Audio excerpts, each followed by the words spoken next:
Good morning. I'm giving this talk as if it were my last. I joined the Earth in her abundant but dying life in an 11th hour appeal to stop the attack on all of us by human greed and aggression. Like many of my friends and relatives, I grew up believing in the American dream. In my first 30 years, spanning the 1940s, 50s, and 60s, I believed that if someone had a better idea to benefit humanity and the environment, it would be responsibly researched and implemented with the support of a benevolent government and corporate system, eager to help to improve things for us all. And so, as a youth, I jumped at the opportunity to serve as an Eagle Scout, Apollo astronaut, and Cornell professor. I was motivated to contribute my talents to national and global goals, only faintly aware of the growing human attack on the environment. How naive I was. After all these years, I realize more than ever that unless we quickly find ways to innovate ourselves out of the mess we have created, the world will continue to be mismanaged to the point of extinction of our own species and many others. Energy production continues to be controlled by corporations and motivated solely by profit for their shareholders, rather than the earth. As a result, the earth is becoming irreversibly polluted by the extraction and burning of dirty resources, including oil and coal, while other non-contaminating options remain ignored or suppressed. We ignore innovation at our own risk and peril. I'm now appealing to those of you with the resources to team up with those of us with the knowledge to bring forward common sense, cooperative, ethical, clean, breakthrough technologies, or else our civilization and most of nature as we know it are doomed. Earlier this year, I turned 70, and my life ever since has been filled with challenge and opportunity, reflecting the condition of our world. In August alone, I lost a sister and suffered a major heart attack that landed me in the hospital intensive care unit. This year, I feel initiated into true elderhood, with its imminent physical mortality, along with a heightened sense of maturity and responsibility. Since 1940, we all have globally increased our energy use 5 times, our water use 4 times, our population 3 times, and have more than half depleted our oil, freshwater, topsoil, and wood resources. I think we can all agree we are on a disastrous course unless we change our ways. In 2010 alone, we are witnessing Jim Garrison's climate shock of extreme weather events, the biggest oil spill ever, dying oceans and rainforests, melting ice caps and glaciers, increasing military and security expenditures, and a corrupt financial system, all controlled by corporations and governments who have yet to demonstrate they really care about the environment. We must change this.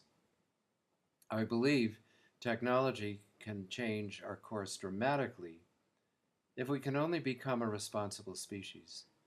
Over the past 20 years, I've seen numerous demonstrations of concepts of clean breakthrough energy, water purification, and ecosystem restorations that appear to be miraculous, yet are denied and suppressed by our mainstream culture. We've been silenced by the tyranny of vested interests. How did we get into this mess in the first place? According to Daniel Quinn in his historically prescient novel Ishmael, civilization originated and became corrupted about 10,000 years ago in what was formerly Mesopotamia, when agriculture was discovered, and organizations began to spread with the seizure of others' land and the exploitation of their resources. And so began the new culture of the takers.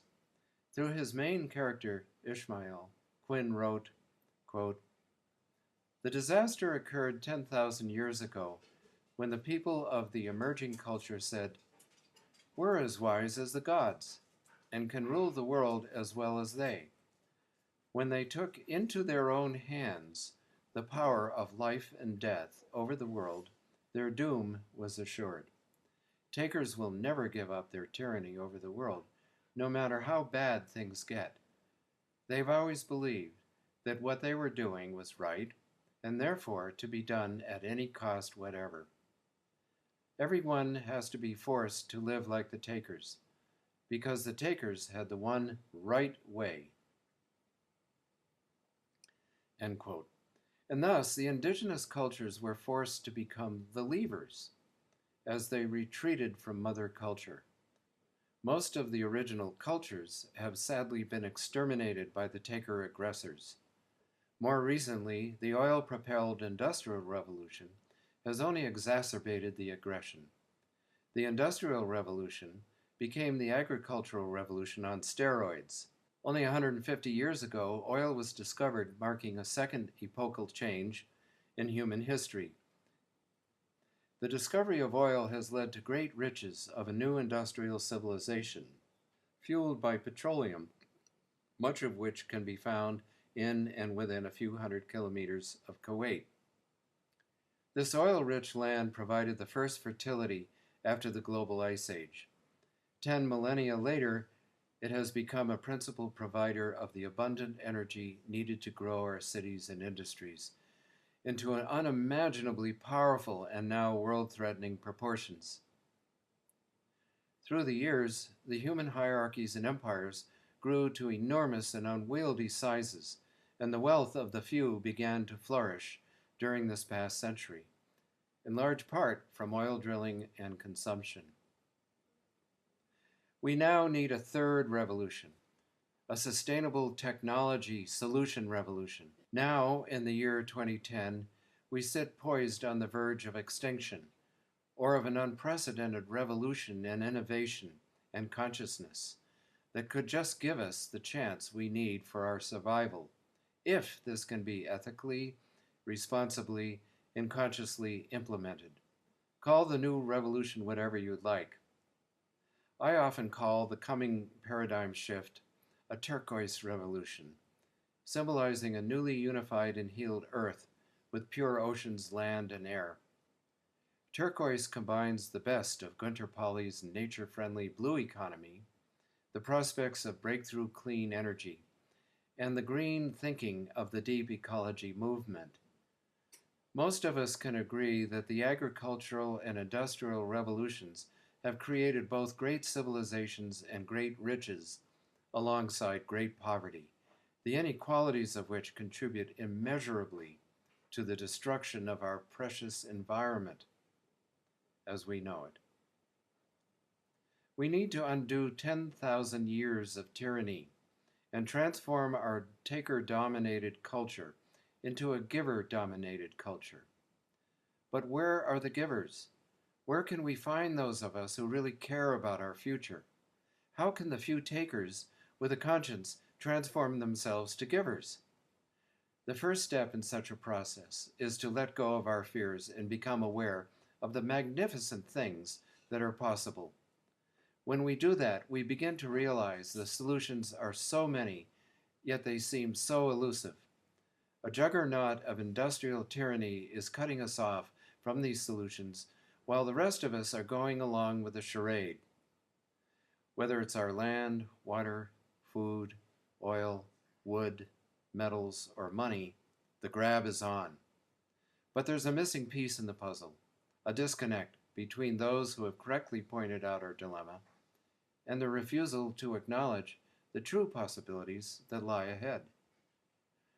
The missing piece is our wise choice of truly sustainable technologies, free of vested interests and promotional biases that cloud our thinking. Ironically, those of us who should know better, the scientists, environmentalists, and political progressives, academics, and media, still join the herd of takers in not even acknowledging the possibility that our energy could be clean, cheap, safe, abundant, and decentralized. So we become unwitting allies with the powerful elite and miss the greatest opportunity we could possibly imagine to turn around our dilemma. In a recent published essay in Infinite Energy magazine, I urge the scientists, environmentalists, and progressives among us to be among the first to embrace the possibility of producing free energy and other breakthrough clean technologies. I consider myself a member of all three communities, whose critiques are spot on, but whose solutions are little and too late. What we so often fail to realize is that what the visionary Buckminster Fuller expressed, quote, "There is only one revolution tolerable to all men, all societies, all political systems.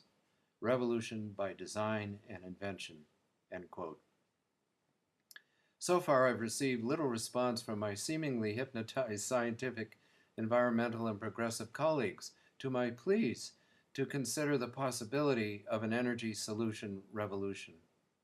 Perhaps now, however, as more and more of us become aware of the environmental devastation wrought by BP's Gulf of Mexico eco-disaster, Pakistani's floods, and Russia's fires, we may have reached a tipping point in our efforts to awaken to deeper solutions.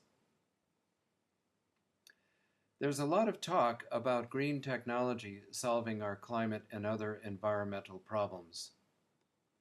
But what is green technology? Is it the green revolution of monocultures racked by fertilizers and pesticides? Biofuel plantations that destroy our forests and soil and take food from the mouths of the hungry? Nuclear power, fossil fuel power, and hydropower plants involving massive grid systems? Even the seemingly renewable but materials-intensive windmill and solar farms producing intermittent electricity and hydrogen to fuel our fleets?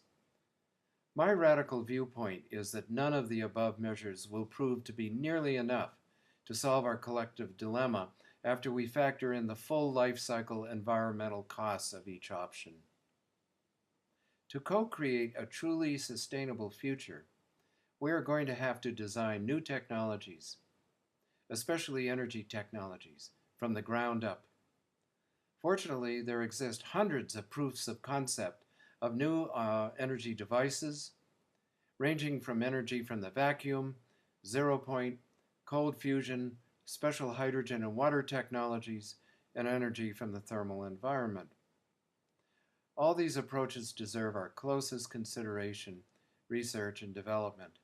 But sadly, the powers that be have suppressed these initiatives because free energy threatens the continuing viability of existing energy approaches. Consideration of free energy has been quashed from all discussion either because of disbelief or the fear of disrupting the status quo.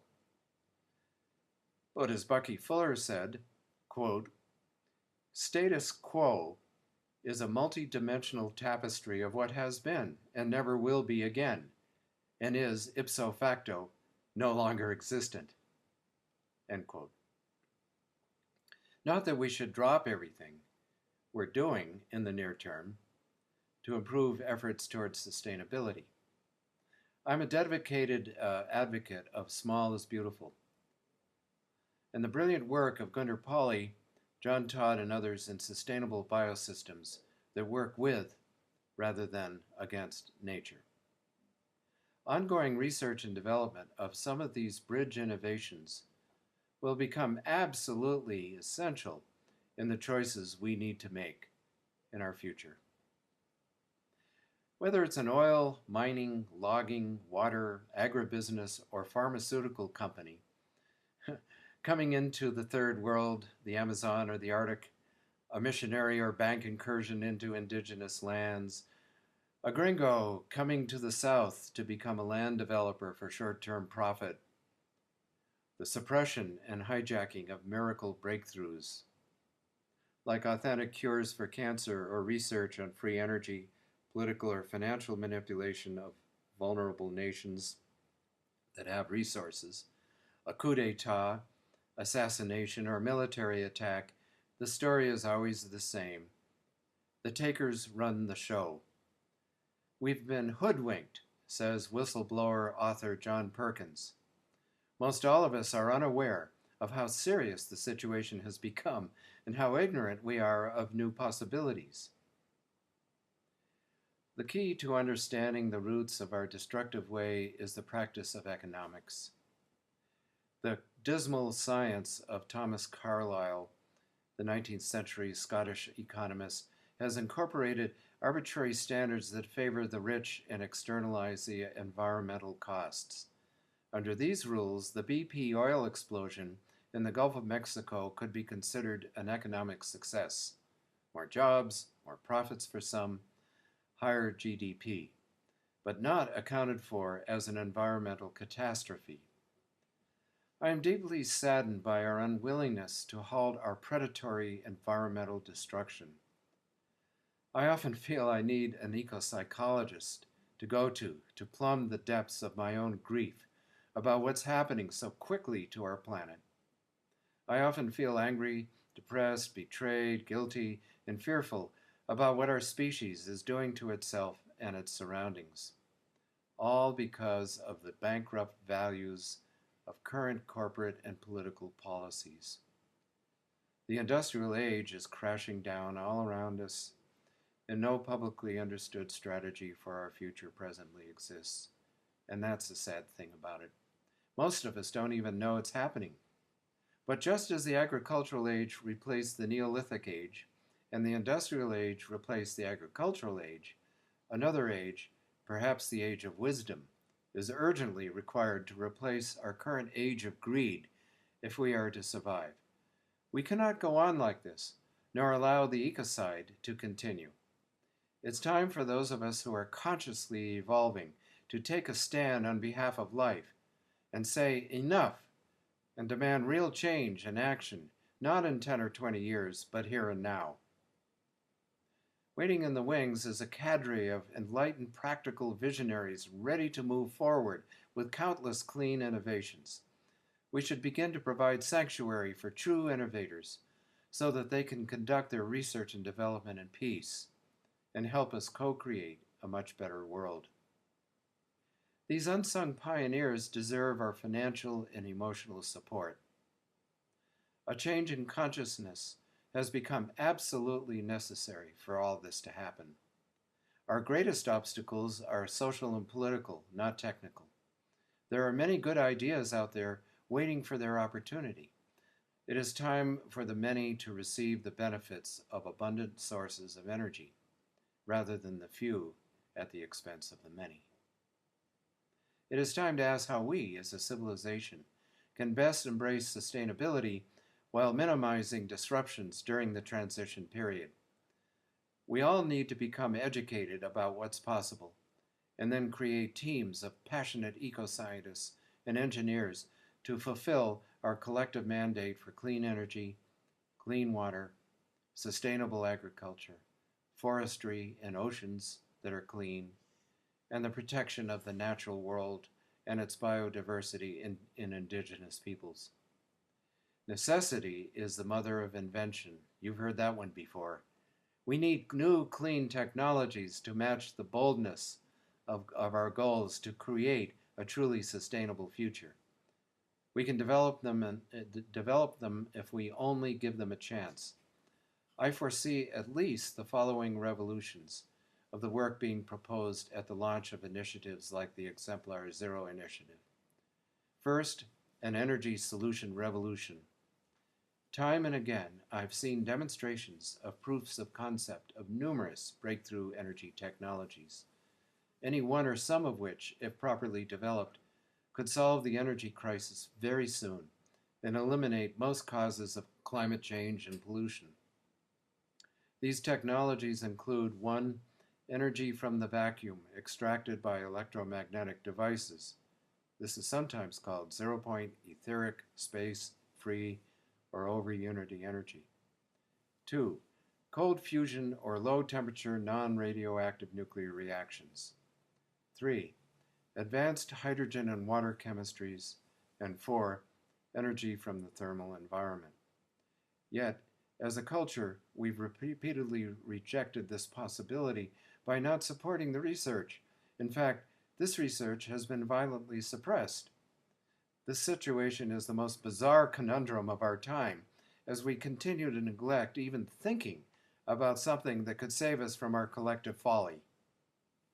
Consciously or unconsciously, the controlling elite are committing genocide and ecocide, while the rest of us reject the most potent and effective means of preventing these unpardonable acts. We must now demand research, development, and assessments of the many technologies in order for us to be able to launch a viable program that truly benefits all humanity. Buckminster Fuller, once again, quote, "People should think things out fresh and not just accept conventional terms and conventional way of doing things," end quote.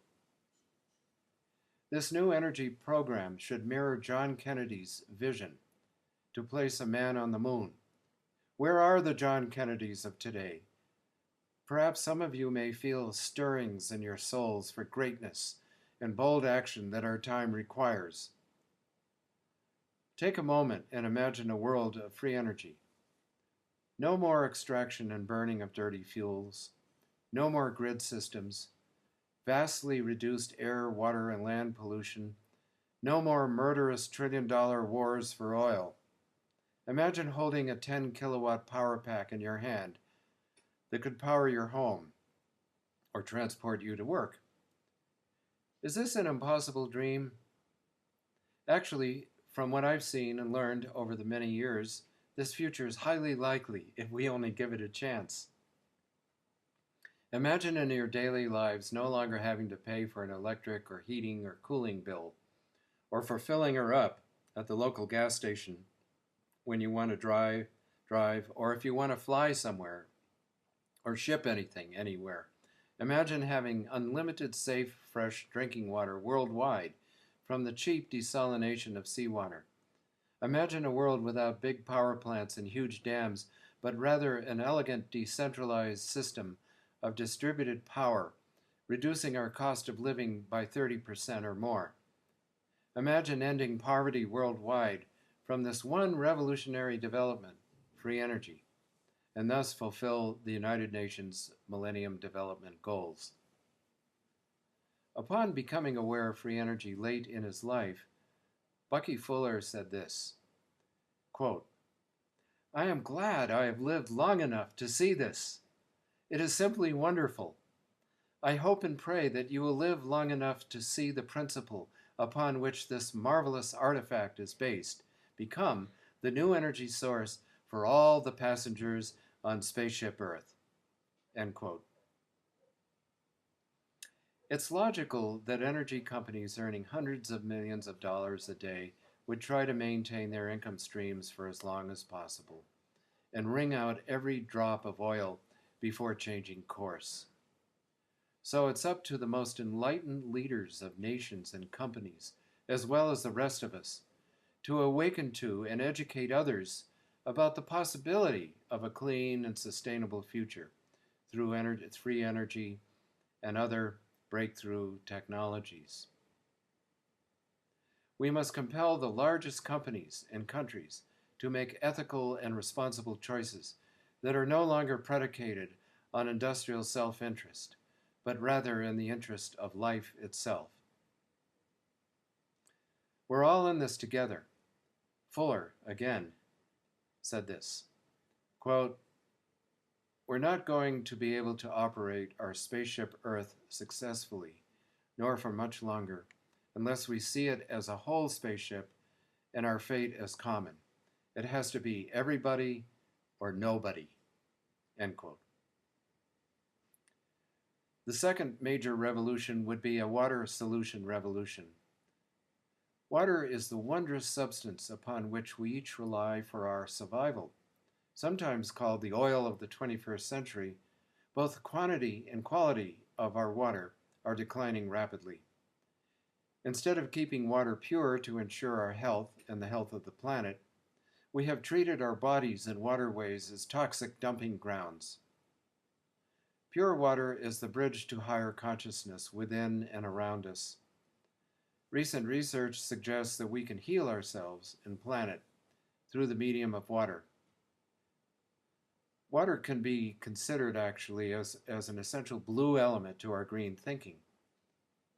As hard as it may be for many of us to imagine, much less believe, researchers, including the late Rustum Roy, Marcel Vogel, William Tiller, and Masaru Emoto, have demonstrated that we can purify and energize water, both inside and outside ourselves, through positive intention, visualization, and the vortex science of Victor Schauberger and others.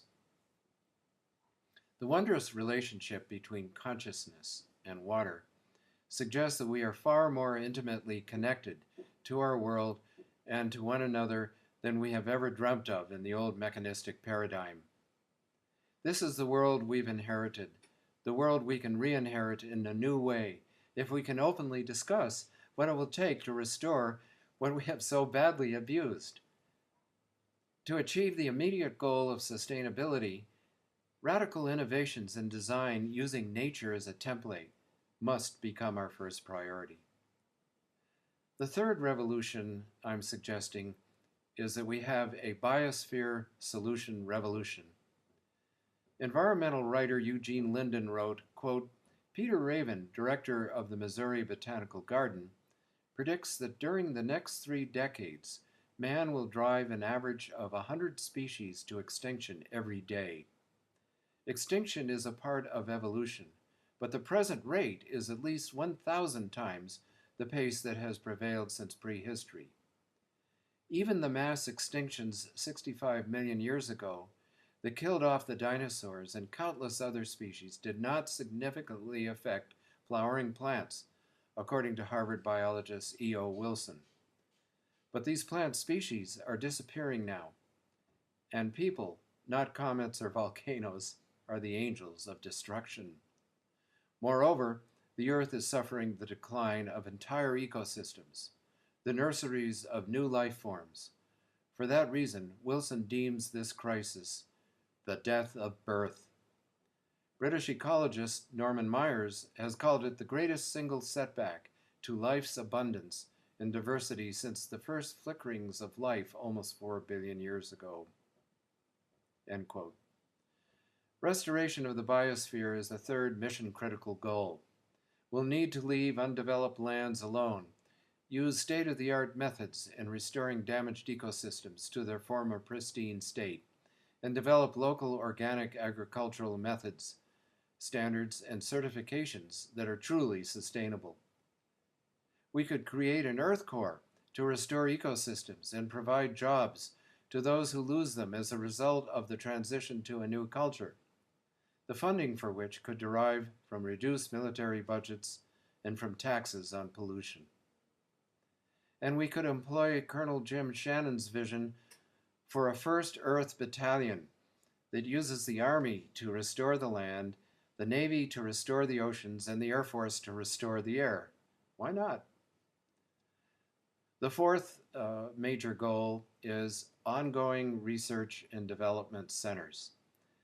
We will need to have cooperative international networks of innovators and local teams working at protected centers to research, assess, develop, test, and evaluate the long list of sustainable technologies that can replace our toxic manufacturing waste streams. So what if some breakthrough technologies don't work or turn out to have negative environmental impact? No problem, we just continue researching others. There are literally hundreds of basic ideas and thousands of pathways to achieve success.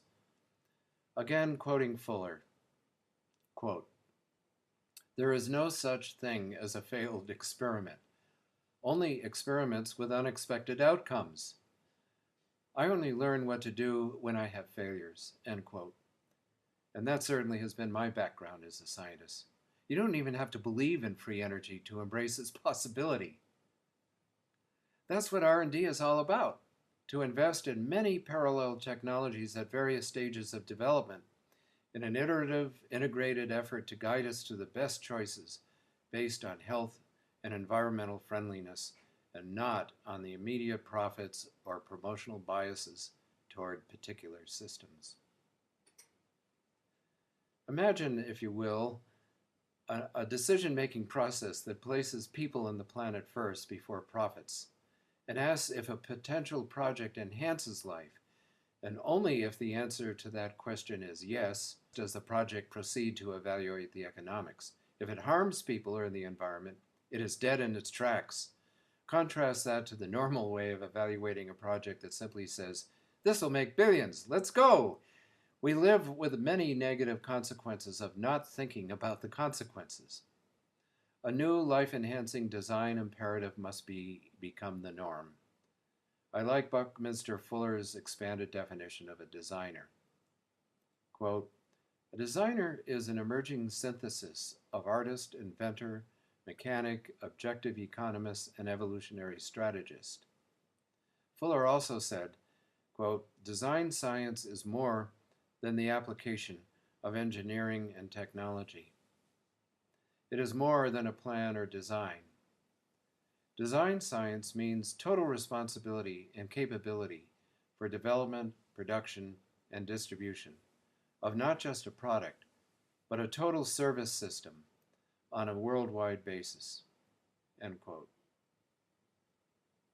My own experience in the aerospace community has taught me that the first step in any design process is identifying the design requirements. Here, I think most of us can agree that the overriding requirement in any significant design for our future is true sustainability. This initiative will need quality teamwork, as in the Apollo program.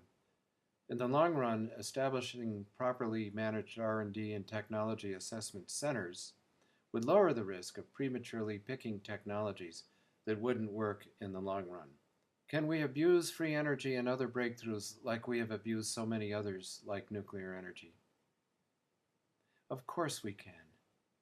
But we don't have to if we design and implement our systems wisely and with true sustainability rather than profit and vested power as our central criteria and focus. Earlier in 2010, seven of us gathered at Montasueños, the conference bed and breakfast retreat center my wife and I built in Ecuador, to help begin the process. Called the Global Innovation Alliance, or GIA, we are beginning to focus on integrating truly sustainable technologies. The GIA is an international nonprofit network of like-minded, competent, and visionary inventors inventing, advancing, and integrating sustainable technologies to facilitate independence from oil. We are a global organization seeking truly sustainable, exportable, and scalable solutions at fundamental levels, free of vested interests. We seek to develop sanctuaries that would support and protect the R&D of innovative systems that are self-sustaining in energy, water, waste management, and agriculture, both near-term and longer-term. We are facilitators, integrators, and assessors of misplaced resources, ameliorating existing technologies and designing solutions that provide a generous return on investment for every passenger on Spaceship Earth. Our mission, as described by Buckminster Fuller, is, quote, the effective application of the principles of science to the conscious design of our total environment in order to help make the Earth's finite resources meet the needs of all humanity without disrupting the ecological processes of the planet, end quote. The basket of technologies contained in the Exemplar Zero initiative represents one beginning of what we need to do. They remind us that many cutting-edge innovations the vast majority of us may be unaware of can change the world very soon. I also envision that once developed, these innovations will be joined by many other technologies that can be integrated and become mature with time as the R&D process and assessments take place. Here I must bring in a note of caution, however. For over 100 years, since the time of Nikola Tesla, free energy and other disruptive technologies have been consistently and sometimes violently suppressed by a system that favors the powerful. who gladly support research on weapons and dirty energy. The brilliant scientist, author, inventor David Yerth put the situation this way, quote, "The most dangerous of all human undertakings is the practice of science without a conscience," end quote. Whether it's the corrupt patent system, the unfavorable investment attitudes about putting money on the line for perceived, quote, risky development, inventor naivete about how the real world works, the overall ridicule foisted on these initiatives by a skeptical but uninformed scientific community, or the theft or burial of the intellectual property by large corporations or governments beholden to the status quo. History has consistently shown that almost every time a promising but disruptive breakthrough technology has made progress, the effort has been sabotaged. In the case of free energy technologies, the suppression has been complete. So any radical new sustainable technology development will need to have the unanimous, transparent, and cooperative support of new creative partnerships between governments, entrepreneurs, and protected research teams. Again, quoting Fuller, quote, "When individuals join in a cooperative venture, the power generated far exceeds what they could have accomplished acting individually," end quote. Likewise, any aspiring Bill Gates for free energy will need to have his own control and money agendas filtered out of the planning. Huge growth, profits, and wealth should not be a part of our quest. Fuller, once again, said, quote, "I learned very early and painfully that you have to decide at the outset whether you are trying to make money or make sense, as they are mutually exclusive," end quote. Truly sustainable technology development needs to be shared with the world, and yet the intellectual property of the inventor needs to be protected and rewarded. Open sourcing, government support, and private donations motivated more by altruism than profit will need to be the new standard we should all strive for. Say you felt that practical free energy might be possible, and you don't have to be a believer at the outset. I wasn't at the outset myself. Would you support the R&D? Would you ignore it? Or would you want to suppress it in order to protect your own current interests? Are you ready to let go of the past and join the dedicated evolutionary energy team? Are you ready to become a hero who might risk wealth and reputation? The choice is yours, and make no mistake, you will choose either by your action or inaction. This is your moment of choice. I'm happy to see nations committing to socially and environmentally sustainable programs, like the Exemplar Zero Initiative. The true purpose of governments should be to protect and enhance the lives of their people and ecosystems, to support buen vivir, or good living, for generations to come. The global economic and political landscape is shifting rapidly into a more multipolar world as the one remaining superpower, the United States, declines under its own economic weight and its overextended military hegemony. There is good news and bad news about this development. On the one hand, nations, regions, and municipalities now have the opportunity to become more sovereign from international corporate and governmental pressures through sustainable innovation. On the other hand, the temptation to allow multinational corporations to exploit non-renewable resources for export becomes ever greater as developing countries seek short-term economic gain so they can service debts and enhance infrastructure and social programs. This approach is a losing proposition in the long run. It's pretty obvious. In a generation, these lands could be spoiled.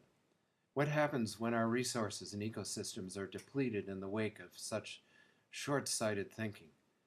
Unfortunately, most corporations and governments measure their performance based on quarterly profits and the terms of elective political office, but not on long-term time horizons like the Native Americans planning 7 generations ahead. A prime example of this dynamic is in Ecuador, where I live. The story of Ecuador is a familiar story of numerous countries that have depended on the temporary export of oil, gas, minerals, and lumber and agricultural products to sustain their economies. Chevron Texaco is responsible for leaving behind massive and devastating toxic waste in the Ecuadorian Amazon, resulting in what is the largest environmental lawsuit in world history, with claims of $27 billion in damages for the diseases and wrongful deaths of thousands of people living in the area. The threat to the environment posed by imminent oil drilling in the western Amazon region is extremely serious and widespread, with over 100 leased oil blocks embracing much of the rainforests of Ecuador, Peru, Colombia, Brazil, and Bolivia. To its credit, the government of Ecuador proposed keeping the oil in the ground in one oil block in the biodiverse rainforest of Yasuni National Park, if the international community were to match funds in terms of potential lost revenues for keeping the oil in the ground. That's a good start, but it isn't enough. 80% of the Ecuadorian and Peruvian Amazon are earmarked for oil and gas drilling, with associated road building and deforestation in this most biodiverse, sensitive part of the world. Currently, 1/3 of Ecuador's revenues come from petroleum exports. Some of us are proposing that these revenues be replaced by income from new energy technologies, sustainable agriculture, medicinal herbs from the rainforest, innovative water treatment and waste treatment, ecotourism, health tourism, and the acquisition of conservation land trusts through carbon credits and gifts so the land is left alone in perpetuity. We firmly believe that an open acceptance of innovation has the potential to generate sufficient income so that Ecuador can leave the rainforest and its indigenous peoples alone while creating economic sovereignty for itself. We propose that innovation sanctuaries be established, protected by the government, to allow researchers and entrepreneurs to do the necessary R&D on their technologies, the most promising of which would be implemented. The biggest global challenge we face is to co-create, from an altruistic perspective, those social, political, and economic systems to foster the needed systemic changes in our governments and corporations. So far, we've been falling way short of the mark in all respects. But we're going to need resources to begin the task. This is an invitation to those of you who feel the call to redirect your abundant resources accumulated from an oil economy to an alternative energy economy and other solutions that are truly clean and sustainable, to put your petrodollars to work and to make your great-grandchildren proud of you. Nelson Mandela said, quote, "Sometimes it falls upon a generation to be great," end quote. Ladies and gentlemen, ours is the generation that must be great. Make no mistake, we're in the midst of an evolution of consciousness. We can co-create a planet that works for everyone. We can redirect success from profit and pollution to true sustainability. We can reactivate Eden, in which our new fertile crescents and restored ecosystems grow and grow while we give back to the earth rather than to take from it. Technology can provide elegant answers to our desperate quandary, but the taker culture has effectively blocked these solutions because of the greed of the few and the ignorance of the many. And so we find ourselves on a sinking ship. We've been denying the best possibilities because of economic self-interest, the fear of the unknown, and a fundamental denial and timidity to embrace bold new possibilities that await us if only we have a closer look. Will we collectively shift the paradigm by introducing clean breakthrough energy, pure and abundant water, and the best quality of life for all of us? It's up to each of you to choose to do so fearlessly with love and compassion for all creation. You are the answer to the question. You are the points of conscious evolution.